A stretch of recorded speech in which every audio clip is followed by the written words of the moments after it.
చేస్తూ ఉంటుంది. ఎవరు? మహామాయ. అప్పుడు ఒక తెల్ల ఏనుగు వచ్చి లోటస్ ఫ్లవర్ ఇస్తారు. ఎవరికి? సడన్ తెలియదు. తెలియని వెంటనే వాళ్ళ భర్త చెప్తుంది, ఏవండి ఏవండి నాకు ఒక కళ వచ్చింది. చెప్పుదేవి నీకు కళ రావడమే నాకు కళ, ఏమి నీ గుణ కళ అనేది. ఎవరు? అప్పుడు కళ వచ్చిందని చెప్తుంది. అప్పుడు ఎవరెక్కడ అని పిలుస్తారు. బట్టలు వస్తారు. వచ్చి చెప్పండి మహారాజు అంటే, మా మేడం కళ వచ్చింది, రేపు ఋషుల్ని మనల్ని పిలిపి వాళ్ళు అనలైజ్ చేస్తారు. మనమైతే ఏమంటాం, నీ బొద తీసుకుంటాం అన్నాను. అంటే ఋషులు మూడు వస్తారు. వచ్చి దాన్ని వివరిస్తారు. ఏమని అంటే, నీకు పెద్ద యుద్ధ వీరుడు వ్యారియర్ లేదా సన్యాసి జన్మించబోతున్నాడని చెప్తారు. ఎవరు? యుద్ధ వీరుడు లేదా సన్యాసి. యుద్ధ వీరుడు జన్మిస్తే పర్వాలేదు, ఎవరు జన్మించుతారు? సన్యాసి వెళ్ళిపోతారు కదా. అందుకే సన్యాసి ఎవరైతాడు? కష్టాలు తెలుసుకున్నాడైతాడు. కష్టాలు పడ్డాడు సన్యాసి అవుతాడు. అదే శుద్ధుడు భావన. అందుకే సిద్ధార్థని కష్టాలు తెలియకుండా బయటకు పోకుండా ఒక మహల్లో పెంచుతాడు, విలాసవంతమైన భవనంలో. మనకి బయట ప్రపంచం తెలియదు. వీరికి భార్య ఉంటుంది యశోధర, కొడుకు కూడా పుడతాడు రాహుల్. ఎవరు?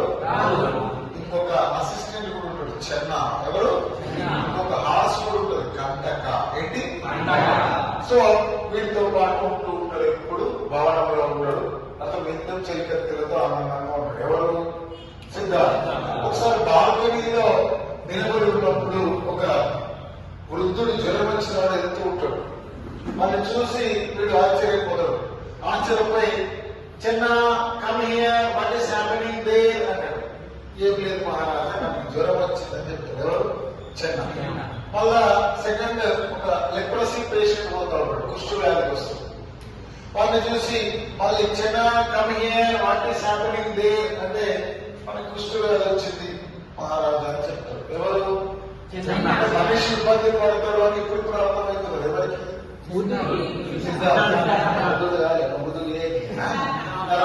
నెక్స్ట్ థర్డ్ ఒక డెడ్ బాడీ పోతా ఉంటారు. చనిపోయిన వ్యక్తిని తీసుకుపోతుంటారు.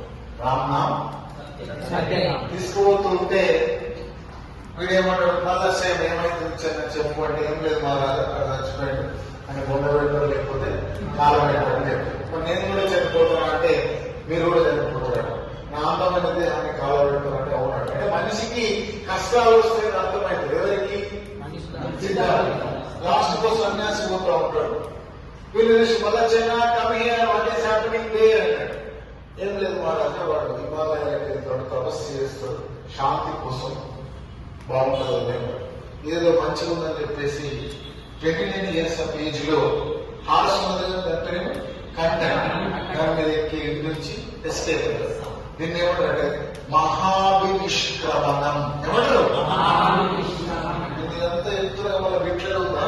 నేను స్టోరీ రూపంలో ఎందుకు చెప్తాను, వీటిని గుర్తుపెట్టుకోవాలి. స్టోరీ గుర్తుపెట్టుకుని వీటికి తీసుకుంటా.